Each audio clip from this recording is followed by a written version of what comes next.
It's been a massive winter. A huge amount of effort's gone into the car, the design and production of it. But I think hopefully you'll agree that Adrian and his team have done a fantastic job in producing a very pretty car. Now hopefully we'll see on the circuit, it's also a very quick car.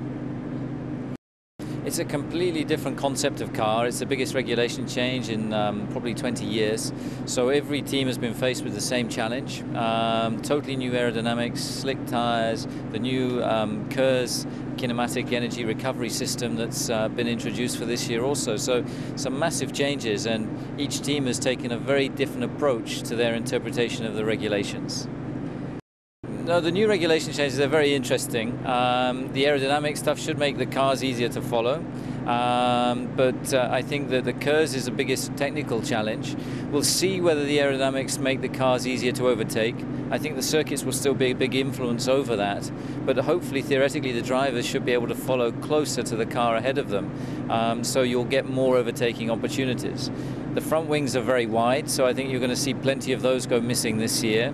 And with the energy recovery system, when teams introduce it and how they use it during a Grand Prix is also going to be very, very interesting.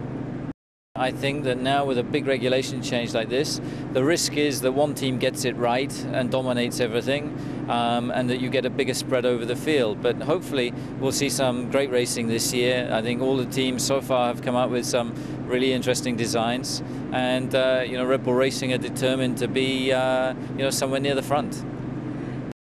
I think it's a great opportunity for Red Bull Racing that there's parity in the rules. We've got a very ingenious design group that's led by Adrian, and they've come up with some creative solutions to the regulations, which, as you can probably see, are quite different to some of the other teams' cars. So only time will tell if they pay off on track, but it's certainly an interesting challenge, and definitely a more level playing field for a team such as Red Bull Racing. But we strategically decided, with such a big change in the regulations, to opt for the second test, because the testing in January, especially in Europe, can often be a nightmare. So we decided to take more time in the wind tunnel, more time in simulation before committing the final design, especially with such new regulations. And as it turned out, we lost very little in January because of the weather, and the car running on the 9th of February is still more than early enough to complete all the mileage we need to do pre-season. Sebastian Vettel is a very interesting young driver. He's obviously shown fantastic potential last year.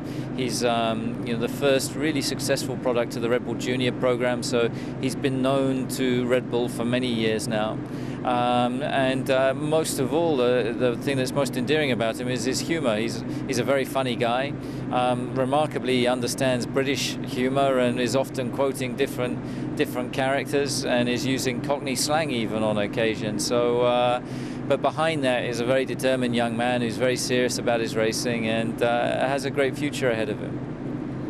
For Sebastian, there's going to be the weight of expectation on him, which is going to be a different kind of pressure. He's not the new kid on the block anymore.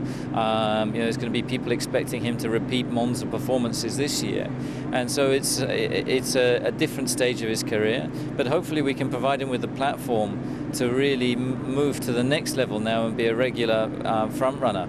And I think Sebastian definitely has the ability to achieve that.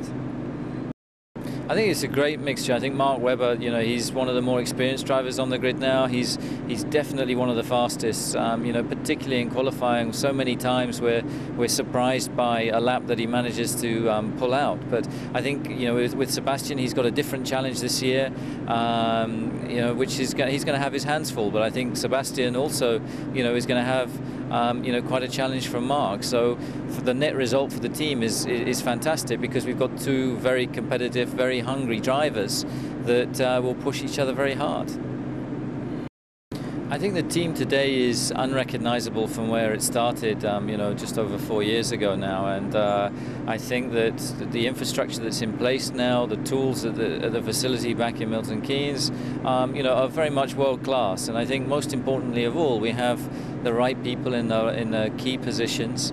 There's stability within the group, and we could see that the design team designed a race-winning car last year, and with that stability, I think that we can hopefully only build on that and see you know, the team reached new heights in 2009.